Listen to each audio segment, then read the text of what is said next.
अच्छी बात मोमिन की गुमशुदा मीरास है, ये जहाँ से भी मिले इसको अपना लेने में कोई बुराई नहीं होती। मौलाना फजल रहमान साहब ये फरमा रहे हैं कि बार बार के एहतजाज से इज़्ज़त अहमियत नहीं रहती, पाकिस्तान तहरीक इंसाफ में बेहतर हिकमत अमली बनाने वालों की कमी है, तो वो बिल्कुल ठीक कह रहे हैं। तहरीक इंसाफ की बाहर मौजूद लीडरशिप को और अंदर मौजूद लीडरशिप को मिल बैठना चाहिए, सर जोड़ना चाहिए और कोई मौसर हिकमत अमली बनानी चाहिए। अगर मौलाना फजल रहमान साहब अपनी 5 नशिस्तों के साथ हुकूमत को नकेल डाल सकते हैं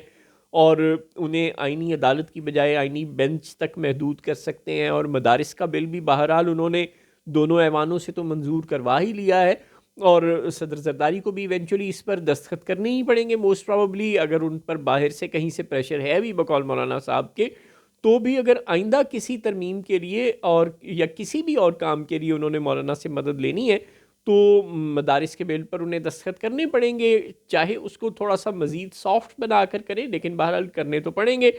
तो यूँ मौलाना फजल रहमान साहब अगर 5 नशिस्तों के साथ इतना अच्छा खेल सकते हैं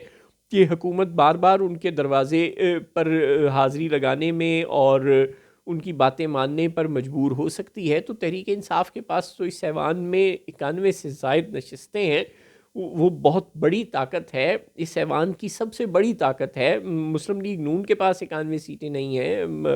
पाकिस्तान पीपल्स पार्टी के पास भी नहीं है, जो कुछ है धक्के से है। तो तहरीक इंसाफ इतनी बड़ी क़ुव्वत होने के बावजूद अगर अपनी अहमियत को मनवा नहीं सकी तो सोचने की बात तो है, सिर्फ एहतजाज ही क्यों, अदालतों में जंग क्यों नहीं लड़ी जा रही, पार्लिमान में जंग क्यों नहीं लड़ी जा रही, और भी फोरम्स जंग के हो सकते थे। बार बार धरने, बार बार इस्लामाबाद पे चढ़ाई और फिर बार बार नाकामी के नतीजे में बार बार की एम्बेरसमेंट वाकई पार्टी का जो कारकुनों की नज़र में भी पार्टी की लीडरशिप का मकाम गिरा रही है और इस्टेब्लिशमेंट की नज़र में भी पार्टी का मकाम गिरा रही है। उन्हें भी पता है कि ये लोग ज़्यादा से ज़्यादा यही कर सकते हैं कि इस्लामाबाद आ जाएंगे और जो ये 10-20 हज़ार 40 हज़ार जितने भी लोग लेकर आएंगे उनको हमारे पास फोर्सेस की बड़ी तादाद मौजूद है, उनको वापस धकेलना हमारे लिए कोई मसला नहीं है। तो 2-4 दिन की हाउ हू के बाद ये लोग वापस चले जाएंगे, अल्लाह अल्लाह खैर सल्ला। इनके पास कोई और स्ट्रेटजी तो है नहीं, तो इनसे डरने की कोई ज़रूरत नहीं। वैसे भी अब उन्होंने अदालतों से लेके पार्लिमान से लेके हर जगह तहरीक इंसाफ का रास्ता रोकने, इलेक्शन कमीशन तो पहले ही बिका हुआ था, अब अदालतों पर भी उन्होंने 26वीं आईनी तरमीम के ज़रिए कब्ज़ा कर लिया है, अपने बंदे बिठा लिए हैं, और पार्लिमान में भी उन्होंने वो जो इलेक्शन ट्रिब्यूनल्स में अपनी मर्ज़ी के जज लगा कर और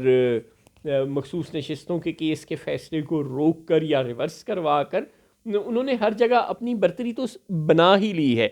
लिहाजा अब तहरीक इंसाफ का रास्ता तो उन्होंने हर तरफ से बंद कर ही दिया है। कोई कानूनी, कोई आइनी, कोई इखलाकी रिलीफ तो अब उन्हें मिलने से रहा। जो वो एहतजाज करते हैं उसको वो फोर्सेस से 2-4 दिन में काउंटर करवा के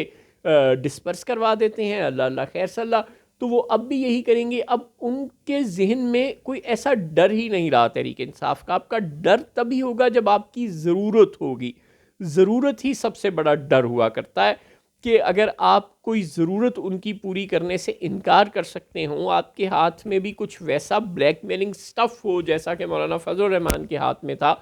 कि अगर मेरी बात नहीं मानोगे तो मेरे 5 वोट तुम्हें नहीं मिलेंगे, लिहाजा तुम्हें 6 और बंदे उठाने पड़ेंगे किसी जमात की और तुम और बेइज्जत होगे। इस डर की वजह से उन्होंने मौलाना के सामने घुटने टेके। बैन ही तहरीक इंसाफ को अपनी जो पावर है पार्लिमान में और जो वकीलों की ताकत है उसके ज़रिए से अपनी स्ट्रेटजी को रिवाइज़ करना चाहिए, कुछ अच्छी हिकमत अमली के साथ अब दोबारा मैदान में आना चाहिए। ये एहतजाज का सिलसिला आप 24 नवंबर को खेल लें, उसके बाद अब कम से कम इसे बंद कर दें कोई 4-6 महीने, साल 2 साल के लिए।